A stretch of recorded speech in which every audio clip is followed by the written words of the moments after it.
ایسے ہی ایک زمانہ تھا، بیچ میں کچھ وقت آیا جب فرانس پر ہٹلر نے جو ہے قبضہ کر لیا، اور فرانس پر ہٹلر نے قبضہ کیا تو انہوں نے مسلمانوں کو سیکنڈ گریڈ سٹیزن بنا دیا۔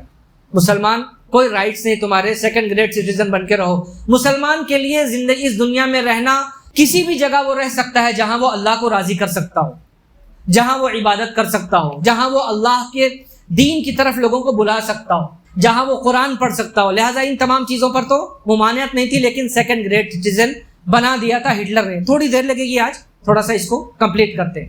اس وقت جامع مسجد جو فرانس کی، جو پیرس کی جامع مسجد ہے، اس جامع مسجد کے امام نے ایک سیکرٹ خطبہ دیا کہ اپنے یہودی بھائیوں کو کہہ دو کہ اگر آپ کو پناہ لینی ہے تو ہم مسجد کے تہخانے میں آپ کے پناہ لینے کا انتظام کریں گے۔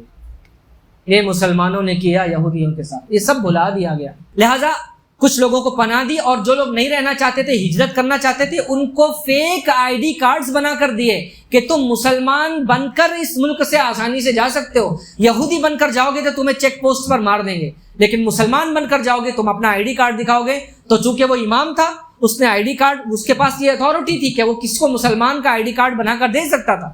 اس نے مسلمانوں کا فیک آئی ڈی کارڈ بنا کر فورج کر کے دیا کہ جہاں جانا چاہتے ہو مسلمان بن کر جاؤ، اور پھر جہاں آگے جا کر یہودی بن کر رہنا، یہودی بن کر رہو۔ لہذا سینکڑوں یہودی جو ہے فرانس سے، پیرس سے، وہاں سے جو ہے وہ نکلے، اور جہاں ان کو دنیا میں جانا تھا وہ گئے۔